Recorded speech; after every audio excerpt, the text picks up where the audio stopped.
voice of and allegiance to General Olusegun Obasanjo. Take the Holy Bible in your right hand and repeat after me.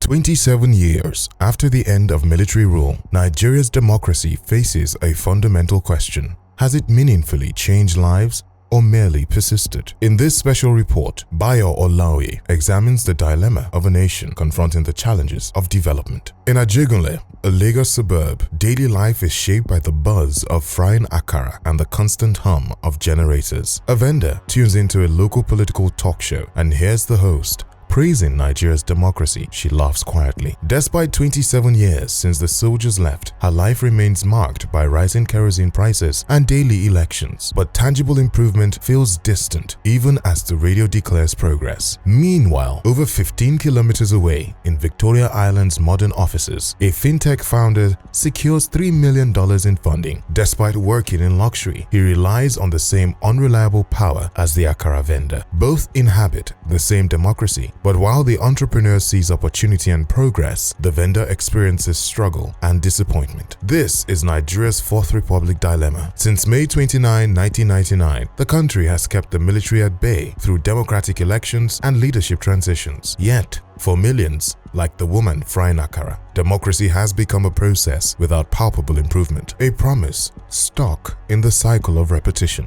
On paper, the progress is real. Nigeria has seen party changes, survived legal and constitutional challenges, and hurdled the death of a sitting president. Power has changed hands peacefully 4 times, including once between rival parties, and each time without violence. In Lekki's boardrooms, democracy seems like a good investment. In Ajegunle's crowded streets, it feels very different. The numbers shows the gap. The World Bank's latest Nigeria update, Nigeria's tomorrow must start today. The case for early childhood development says 63% of Nigerians lived in poverty in 2025, about 140 million people below the national poverty line, matching the country's multidimensional poverty rate. Food inflation, according to the National Bureau of Statistics, hit 40.66% in May 2024. In Lagos markets, traders talk about customers buying half measures of rice or quarter liters of groundnut oil, not because they want less, but because they can't afford more. Yet, even here, mobile money transactions hit 50 trillion across Nigeria in 2024. Fintech investment from 2020 to 2024 received $1.3 billion. Youth registration in Lagos rose by 45% before the 2023 elections. The city is struggling, but also innovating. A young man in Ajegunle who can't afford 3 meals a day can still send money overseas with an old smartphone. A tech entrepreneur on the island can close a deal with Silicon Valley while his office runs on diesel. It would be unfair to dismiss the gains of the Fourth Republic. On May 29, 1999, Olusegun Obasanjo took the oath of office in Abuja, ending 16 unbroken years of military rule, the longest stretch in Nigeria's history. Since then, power has changed hands 4 times, from Obasanjo to Umaru Yar'Adua in 2007, to Goodluck Jonathan in 2010, following Yar'Adua's death, to Muhammadu Buhari in 2015 in the Fourth Republic's first opposition victory, and to Bola Ahmed Tinubu in 2023. Each transition was peaceful, none involved tanks. This is no mean achievement, for under military rule, budgets went undebated and contracts were awarded without bidding.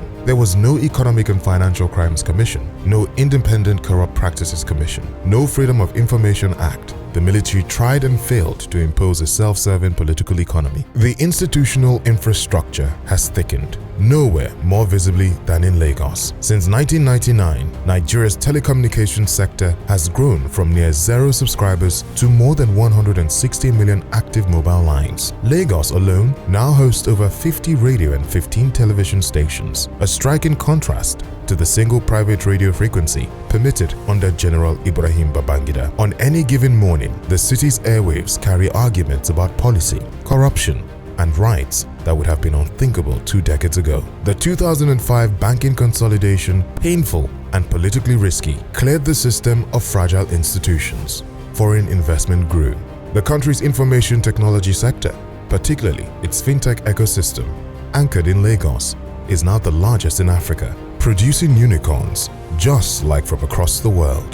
Most Nigerians trace the failure of democracy to a single clause: the venality of the political class, citing the case of a former Minister of Power, Saleh Maman, sentenced to 75 years imprisonment for a 33.8 billion naira fraud, and a former governor of the central bank, Godwin Emefiele, facing multiple charges and the billions of naira tracked by the EFCC that quietly evaporate.